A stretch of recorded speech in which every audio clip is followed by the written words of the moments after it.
সুস্থ থাকতে হলে দরকার সুষম খাদ্য। কিন্তু সুষম খাদ্য বলতে আসলে কি বোঝায়? আর কি কি থাকা দরকার এই তালিকায়?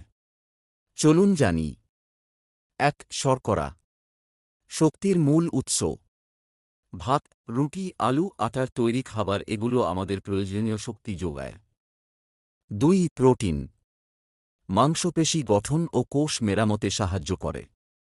ডিম, মাছ, মুরগি, ডাল, সয়াবিন, দুধ এগুলো প্রোটিনের উৎস। ৩. ভিটামিন ও মিনারেলস। শরীরের রোগ প্রতিরোধ ক্ষমতা বাড়ায়, হাড় শক্ত করে, ত্বক ও চোখ ভালো রাখে। ফলমূল, শাকসবজি, দুধ, ডিমে এগুলো পাওয়া যায়। ৪. চর্বি, ফ্যাট।